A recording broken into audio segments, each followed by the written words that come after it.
Salut à vous, bande de petites et grosses tentacules, la vidéo du dimanche.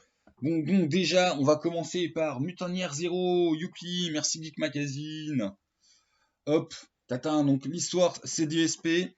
Je m'étais procuré le livre de base d'occasion sans du tout savoir sur quoi je mettais la main. Je me suis pris une grosse claque parce que formellement, mécaniquement, c'est tout autant un livre de base qu'une campagne bac à sable qu'une mécanique bien simple et bien huilée pour jouer des mutants dans un monde post-apo qui dans cette communauté de mutants qui survivent dans l'Arche.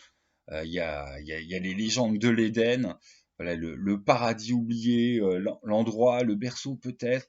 Et le gros truc, c'est cette origine, cette quête des origines. T'as tout le bac à sable pour la jouer, la faire découvrir. T'as déjà tous les éléments. Voilà.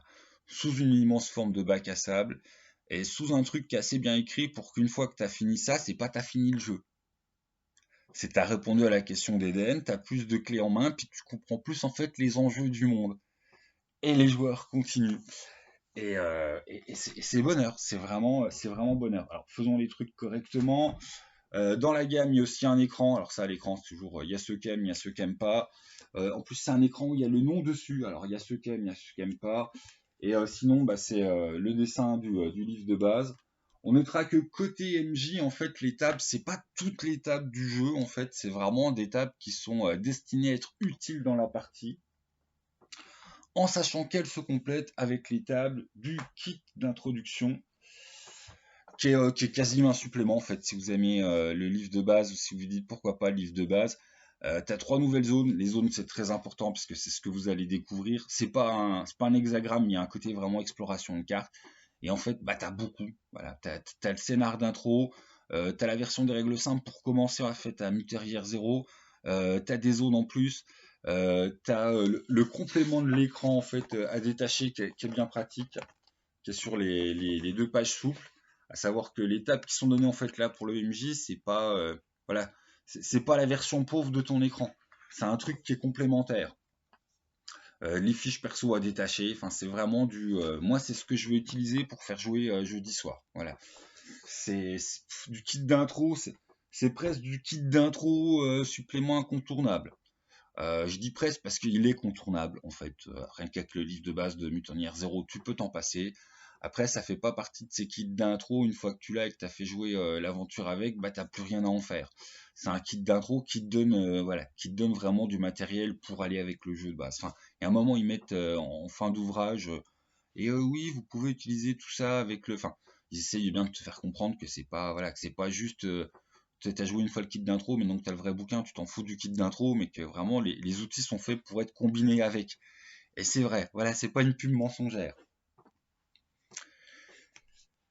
Et le premier gros vrai supplément, Genlab Alpha. Genlab Alpha, j'étais pas prêt non plus. Je m'attendais à un petit supplément, je m'attendais à un truc avec plein de nouvelles zones, peut-être des nouveaux secrets.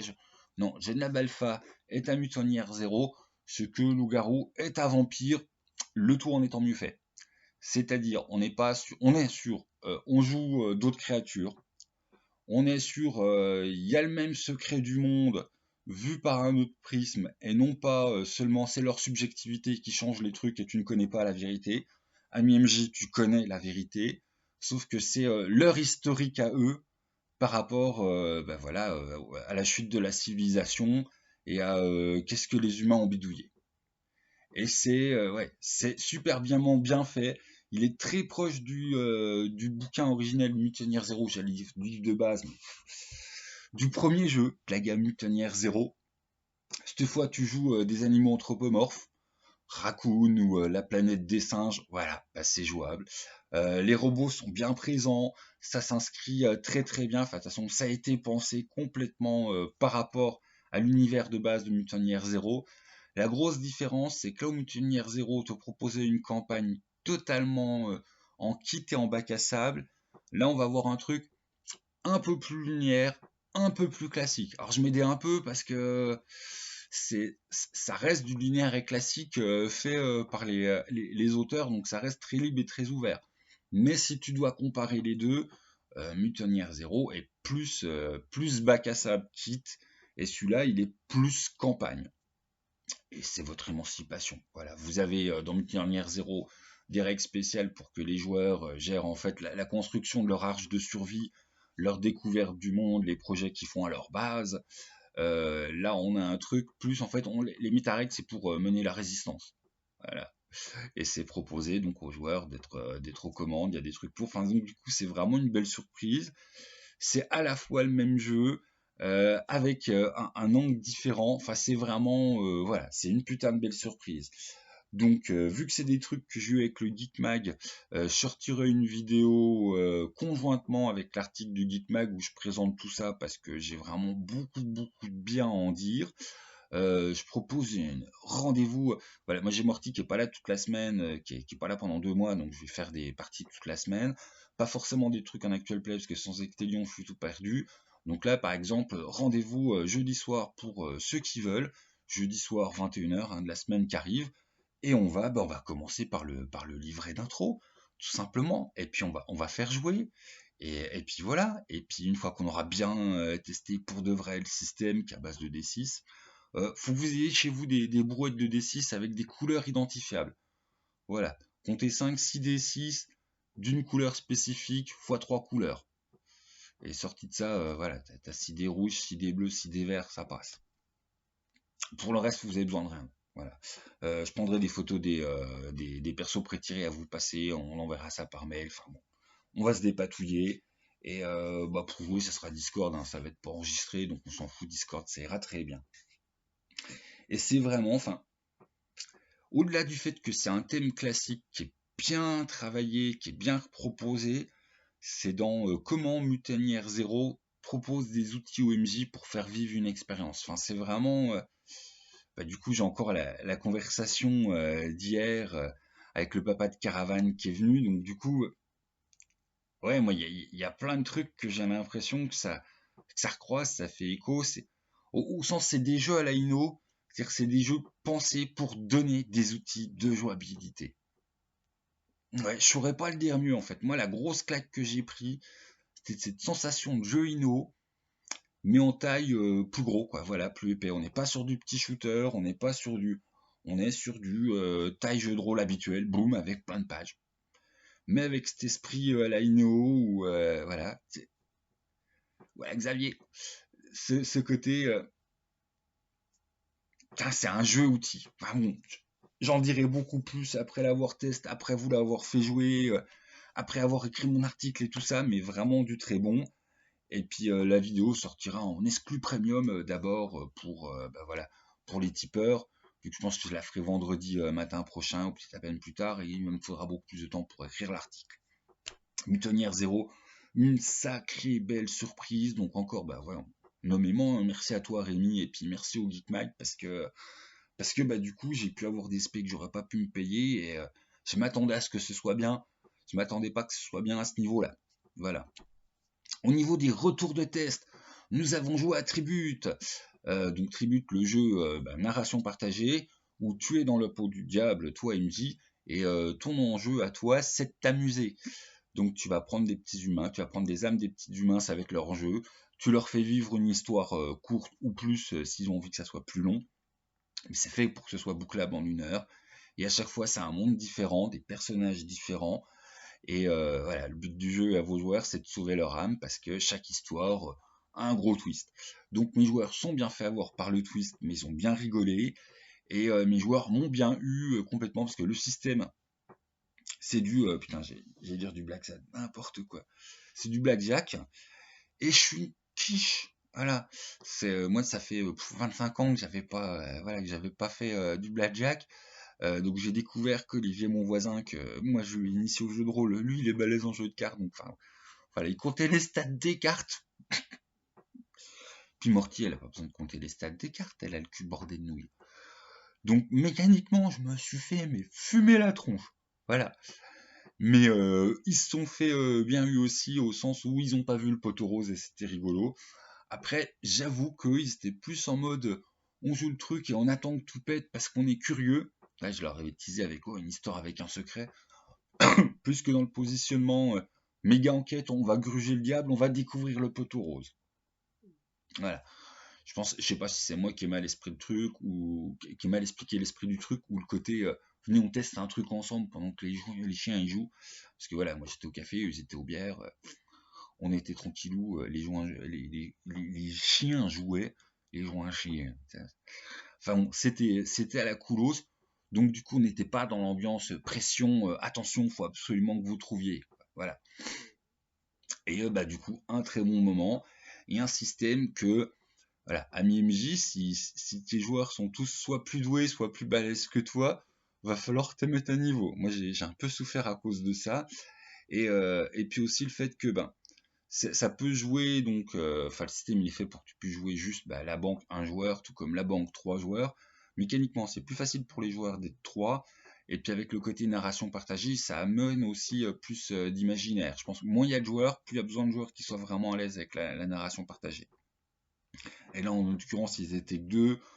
Je leur ai fait jouer le troisième pour qu'ils aient en fait un deck de cartes en plus. C'était pas une bonne idée. Donc vraiment ouais, adaptez en fait prenez des diableries qui soient pour deux joueurs quand vous avez deux joueurs. J'ai fait l'erreur aussi de me dire, oh je m'en fous, ils sont deux, on fait comme s'ils étaient trois, hop ils font un PJ, PNJ commun. C'était pas la meilleure idée, Benoît. Voilà, bon, que ma petite erreur vous serve. Dans ces situations, faites pas ça, faites un truc vraiment deux joueurs. C'est parce que du coup sinon, enfin ils utilisent l'autre comme une ressource sacrifiable. Enfin c'est, puis il y a pas le côté la spontanéité d'un troisième joueur qui amène en fait son morceau. Donc ça c'était pas une bonne idée de ma part. Le faites pas. Parce qu'en fait voilà, prenez un truc adapté quoi, tout simplement pour deux joueurs ou pour du solo. Ensuite, retour de PDF sur Dragon. Donc ceux qui ont suivi le passage d'Agathe chez Rollis TV savent du coup qu'Agathe il m'a envoyé les PDF sur Créature 2, l'Inframonde. Oh Mazette, oh Mazette. J'avais eu un tout petit truc de quelques pages. Là j'ai eu le Créature complet. Ça me donne qu'une envie. Elle est où l'encyclopédie qui va avec. Et je vous ai préparé un petit retour. Parce que t'as ce qu'on attendait en fait. Je voudrais dire, les races de l'inframonde, la réécriture des drôles, des drugards, tout ça. Réécriture faite avec grande classe, très belle réussite. Les draws sont beaucoup plus nuancés. Les drugards, c'est plus voilà, c'est plus des clodos des sols, des souterrains. Les sbires sont redevenus intéressants à jouer parce que bon, depuis la version 3 points où ils étaient surcheatés, malus racial plus 3 niveaux, télépathie de contact, tout ça. Moi j'en ai plein revu beaucoup, hein, depuis qu'il n'y avait plus la carotte de la puissance. Et là, en fait, ils sont jouables. Mais ils vont être éclipsés par les nouvelles races, tout simplement parce qu'on a deux nouvelles races qui sont jouables, les Shid et les Torv.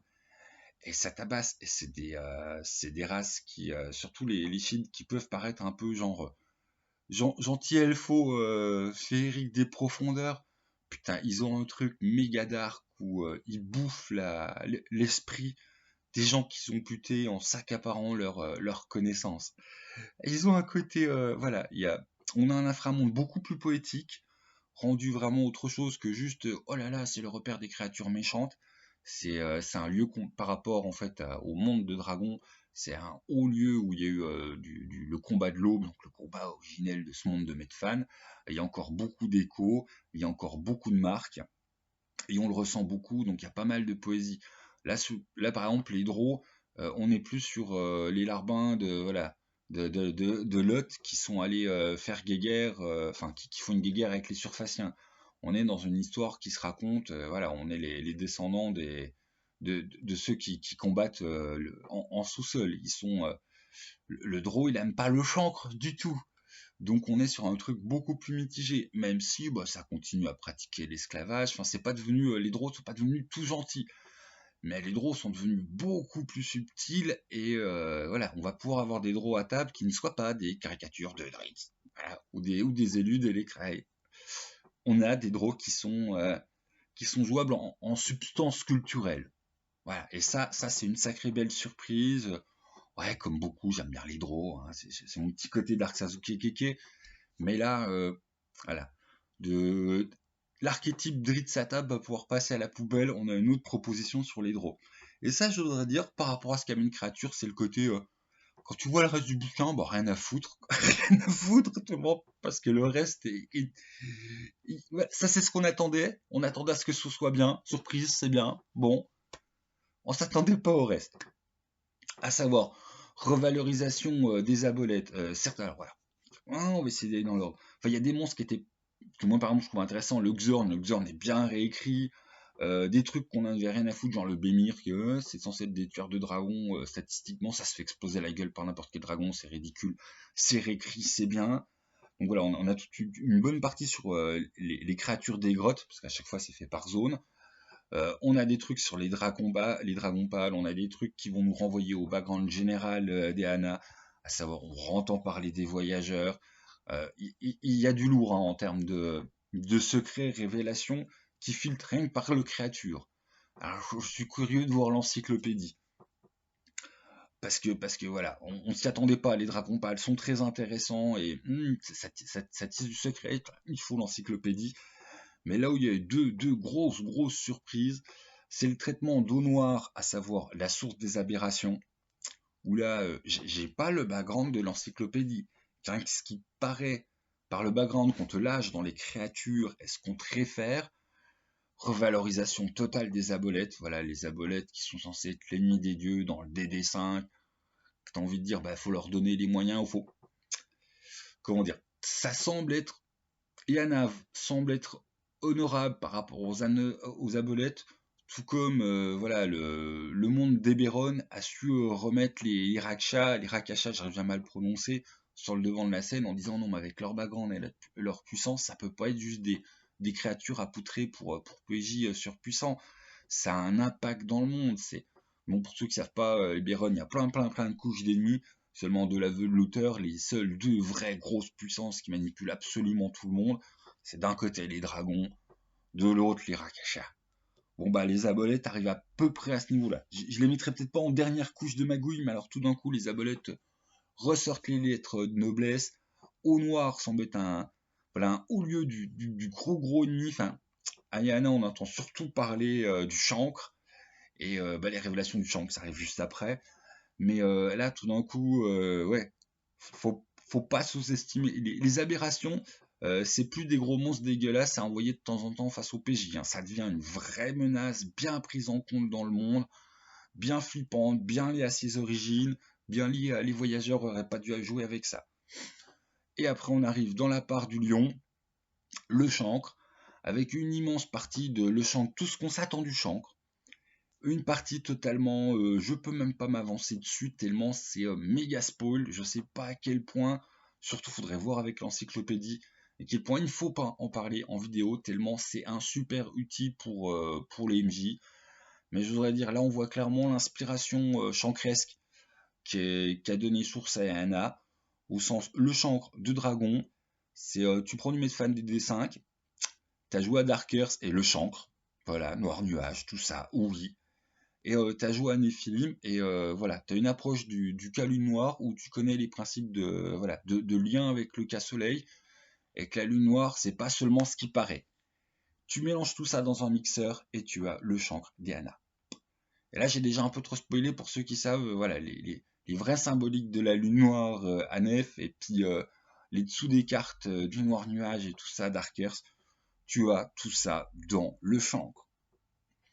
Voilà, il y a quelques petits sectes surfaciens qui disent ah, non, le chancre, vous avez rien compris. Ah, le chancre, vous avez rien compris. Hein. Ah, on est. Voilà, ils faisaient leur petit mystérieux quand Mathieu, donc Agathe en passant chez Rollis TV, disait ouais, et puis il y a le chancre. On dit ouais, non, mais le chancre, c'est juste un des trucs. Ah oui, c'est juste un des trucs. Mais le développement du chancre qui a amené très très bon des trucs qu'on n'a pas vu venir par le grimoire. Voilà. Le chancre, il y a tout ce qu'il y a dans le grimoire, la corruption, le ouh, pas bien, t'as pas envie d'être à leur place, l'ennemi d'éternité. Alors pour ceux qui savent pas, en fait, tous les PJ jouables à Eana, donc dans Dragon, vous êtes un petit peu même pas des élus divins, des élus du destin. Voilà, vous êtes les pions / serviteurs d'éternité, le gros truc un petit peu cosmico qui s'oppose au chancre.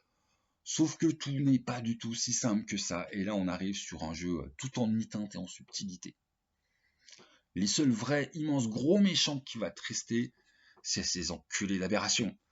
Enfin voilà, on a rien que par un truc de monstre, on a du background de Guedin. Je suis très très très impatient de voir l'encyclopédie qui va avec l'inframonde parce que les créatures le teasent plus. Puis après, bon, il y a aussi toute une petite partie piège, les périls, les pièges spéciaux des profondeurs. Mais là, même, encore une fois, on rejoint vraiment le background, parce que par exemple, certains pièges très très redoutés, c'est des égouts psychiques des guerres de l'Aube. Vous passez dans la grotte, vous avez quelques petits signes de manifestation. Merde, une vague psychique qui fait très mal dans ta gueule, mais qui peut aussi amener, enfin voilà, qui peut t'amener de la folie, enfin, c'est très très belle réussite et voilà, je m'attends à ce que quand ça sorte physiquement et que tout le monde en parle et les collègues en parlent, ça soit dithyrambique, hein. Ouais, voilà. Je pense que ça va être une très très bonne réception parce que ce qui est donné à voir par le livre de créatures te fait sacrément baver par la version on veut le background plus développé, hein. C'est alléchant, c'est bien, puis bon, après le côté outil pour MJ, oui, il y a plein de niveaux de créatures différentes, tu auras des petites menaces avec petits facteurs de puissance 1 quart, jusqu'à des bons trucs de niveau 20 et plus, les marionnettistes par rapport au niveau des aberrations, rien que ça, très intéressant. Je dis les aberrations, c'est les méchants, oui, mais même à ce niveau, ils vont avoir certains agents libres tellement surpuissants et tellement... enfin, ça ressemble à des humains, mais c'est à leur libre arbitre. C'est missionné voilà, par l'espèce de gros Cthulhu des aberrations. Sauf que, bah, vu que ça son libre arbitre et voilà, ses aspirations, ses expériences de la vie, ça peut être joué en demi-teinte, du genre, bon, j'ai les aberrations pour ça, mais par contre, là, je protège mes potes par rapport à d'autres menaces, voire à des menaces des aberrations. Voilà, même les aberrations sont subtiles. Puis alors, le chant, ouais, il y a vraiment sacré, voilà. Non pas retournement, mais sacré énorme nuance qu'a amené, c'est cool, c'est vraiment cool. Bon, on reparlera voilà, on saisissera pour de vrai, puis surtout quand il y aura l'encyclopédie qui va avec créature, parce que là, je m'emporte sur les petits textes qui sont entre les blocs de stats. Donc on va se calmer moi-même. Ensuite, blablabla, qu'est-ce que j'avais prévu? Dragon, inframonde, mania. Apprendre à lire, combat des tunnels, les grottes, au noir, Ah oui, tiens, j'ai découvert hier soir la série Halo. Alors je sais pas si j'arrive après la guerre ou si j'ai de la chance de voir ça avant tout le monde. La série Halo tirée du jeu vidéo. J'en attendais tellement rien. J'ai mis ça en me disant tiens j'ai envie de m'endormir en écoutant un petit truc, me faire une idée. Putain je me suis bouffé 3 heures d'épisode quoi. Là après cette vidéo je vais aller me finir le reste tellement c'est pas que c'est seulement bien fait. Enfin, le matériel de base c'est quand même qu'un jeu vidéo tire. Jeu vidéo tire pour ceux qui le connaissent, qui a un bon background, qui est assez sympa.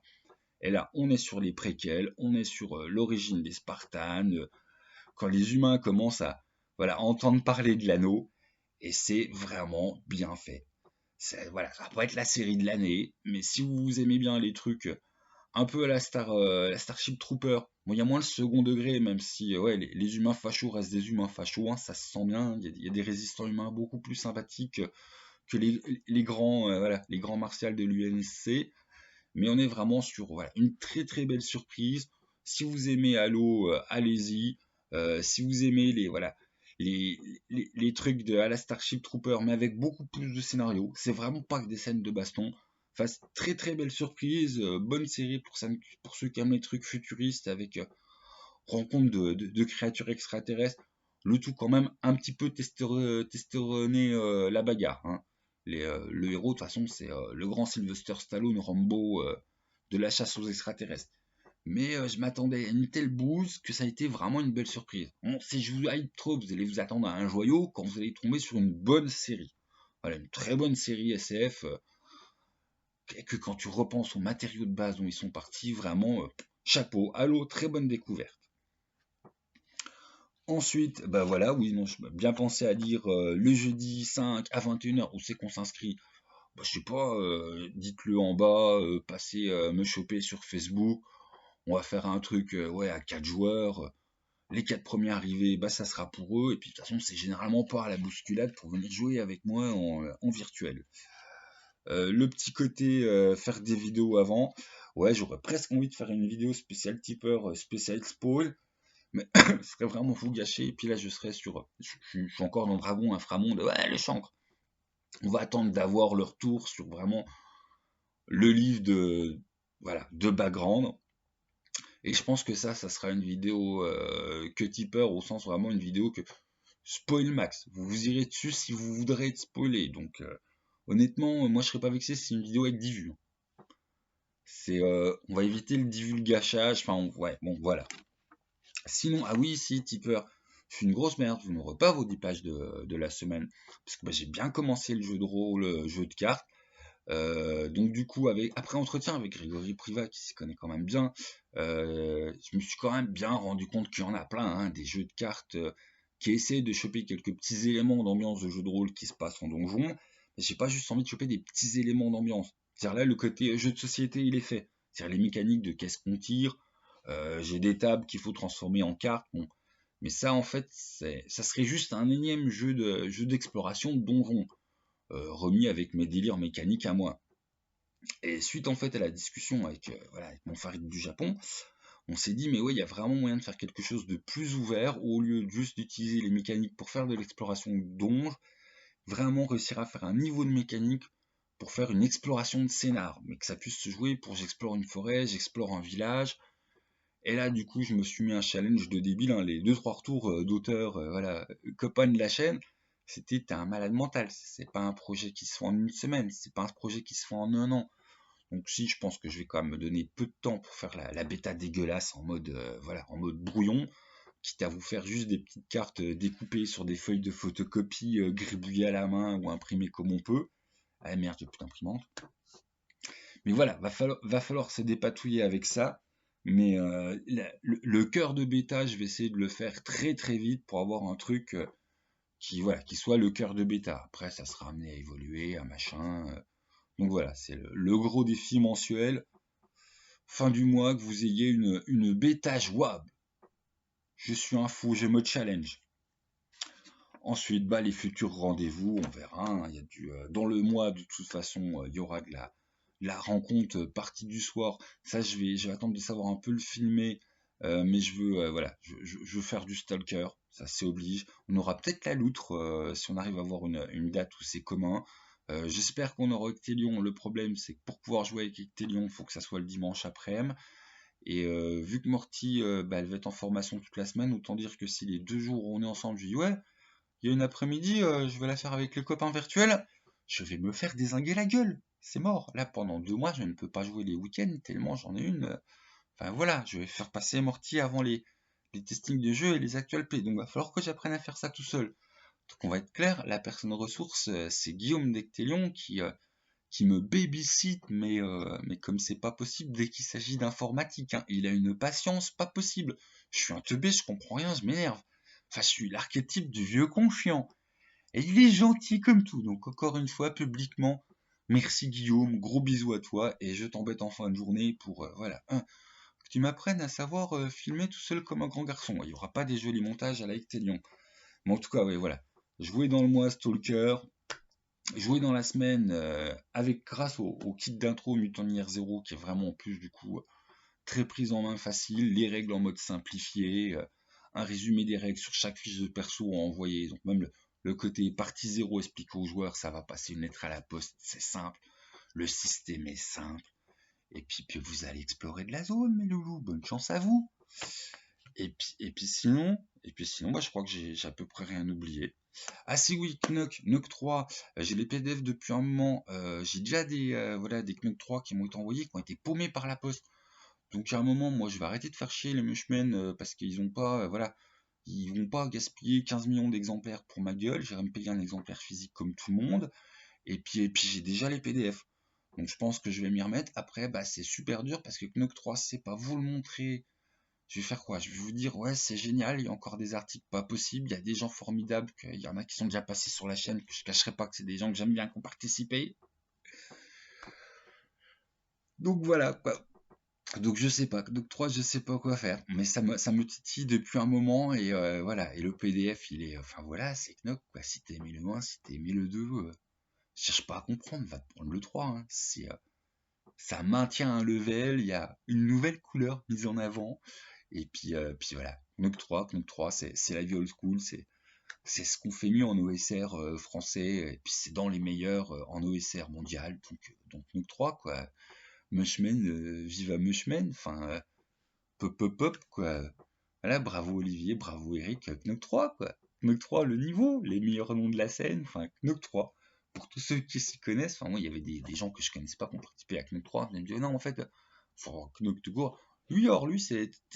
Ah ok, je suis vraiment un inculte. Je savais, tu lis le truc, ouais c'est bien fait. Il a eu une bonne idée le gars. Ah ok, ah oui j'étais pas prêt. Voilà, ça c'est Knog 3 quoi, c'est vraiment le haut du panier en collaboration mondiale, quoi. La seule raison de pas vous mettre à Knock si vous aimez le Medfan School, c'est que vous lisez pas l'anglais. Voilà. À partir de là, oubliez. Vous allez vous faire du mal. Mais si vous lisez l'anglais, mais cherchez pas à comprendre. Hein. Knock 3 est un incontournable, indispensable. Knock, voilà, comme le 1, comme le 2, comme voilà, Knock. Et puis sur ce, je sais pas quand c'est que je tourne la prochaine vidéo. À bientôt les tipeurs pour la vidéo spéciale pour vous Mutonière 0 qui viendra sûrement vendredi matin prochain suite à la nuit de testing parce que voilà, quitte à en parler, je veux tester le système en pour de vrai autrement qu'avec Morty qui me lance des paires de dés pour que je calcule des statistiques débiles. Faut l'essayer avec des gens qui s'enjoyent pour faire ouais je joue. Donc ça sera jeudi soir prochain. Et puis voilà, une grosse vidéo qui se préparera donc conjointement avec ce qui va être dit dans le Geek Mag. Et donc il y aura un petit retour avant spécial pour les tipeurs. Et puis je travaille, voilà, je travaille pour que ce jeu de cartes soit fini à la fin du mois. C'est un challenge de malade mental. Je suis content. Sur ce, des bisous à tous. Et puis bon dimanche. Et puis à tout bientôt.